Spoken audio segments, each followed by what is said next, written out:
मीरपुर नाम के शहर में तेजस अपनी पत्नी नीरू के साथ रहता था। पति पत्नी दोनों ही नौकरी करते थे। एक दिन तेजस गांव अपनी माँ के पास फोन करता है। हेलो, प्रणाम माँ। जीते रहो माँ, तुम दादी बनने वाली हो। अरे वाह, ठीक है बेटा, मैं कल ही आती हूँ। जब माँ जी शहर पहुंची तो बेटे बहू ने बहुत अच्छे से स्वागत किया। लीजिए माँ जी चाय। अरे गर्मा गर्म पकोड़े ले आओ माँ के लिए। नीरू रसोई में गई और 2 मिनट में ही पकोड़े ले आई। जी ये लीजिए। बहू जादू से बनाए हैं क्या? अभी तो रसोई में गई थी। यम्मी। माँ जी, शीला रसोई में पकोड़े तल रही है, मैं बस लेकर आई। हे भगवान, मेरा धर्म भ्रष्ट कर दिया तूने। अब तो गंगा जल से शुद्धिकरण करना होगा। दूसरे दिन, माँ जी मैंने नाश्ता बना दिया है, ऑफिस जा रही हूँ। पर अभी तो घर का सारा काम पड़ा है। शीला आती ही होगी, झाड़ू पोछा बर्तन कपड़े वो सब कर लेगी। हमारे जमाने में घर का सारा काम हम ही करते थे। जी माँ जी, आप बहुत होशियार हैं, मैं घर ऑफिस दोनों नहीं संभाल पाती। तो जरूरत क्या है घर से बाहर जाकर चाकरी करने की?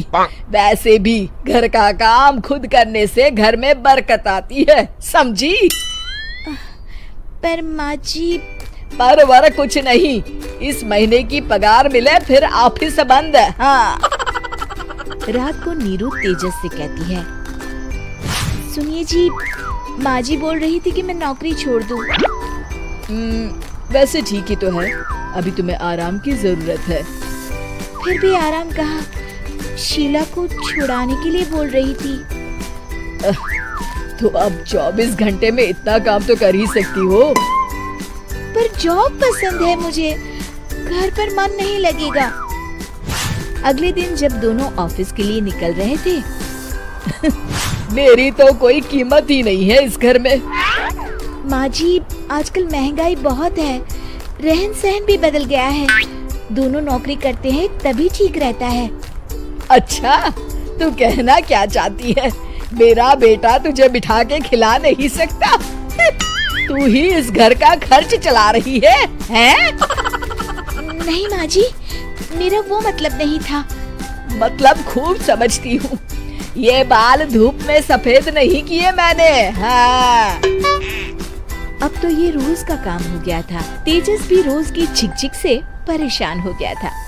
एक दिन उसने कहा, नीरू, वैसे भी तुम्हें मैटरनिटी लीव मिलने वाली है, तो अभी से ही छुट्टी ले लो। पर क्या, मेरी सैलरी अच्छी खासी है। आखिर नीरू ने रिजाइन कर दिया। जब बच्चा हुआ तो घर में सब बहुत खुश हुए। कुछ दिनों बाद तेजस फाइल देख रहा था। क्या हुआ तेजस, कुछ परेशान लग रहे हो? हाँ, वो हमारी जितनी सेविंग्स थी वो तो हॉस्पिटल में और छठी के फंक्शन में खत्म हो गई है नीरू। और अभी वैसे मंदी चल रही है तो मैं बोल रही थी कल मुन्ना को हेपेटाइटिस का टीका लगवाना है। नीरू, क्या पोस्टपोन नहीं कर सकते? नहीं जी, बिल्कुल नहीं। अब तेजस को समझ में आ रहा था कि उससे गलती हुई है। पैसों की कमी का असर घर के माहौल पर भी पड़ रहा था। अगले दिन, बेटा मेरा चश्मा और ये दवाइयाँ ले आना, पर्चा देते हुए माँ जी ने कहा। जी। तेजस, मुन्ना के लिए दूध का डिब्बा और डायपर भी ले आना, और ये किराने के सामान की लिस्ट है, इसे भी लाना है। तेजस गुस्से में लिस्ट मरोड़कर फेंकता है और चिल्लाता है, पैसे क्या पेड़ पर उगते हैं? ये ले आना, वो ले आना। अरे पर ये जरूरत का सामान ही है। वो गुस्से में बिना कुछ कहे ऑफिस चला गया। अरे लंच तो ले जाइए। नीरू दौड़कर डिब्बा पकड़ाती है। एक दिन खाना खाने के बाद, नीरू,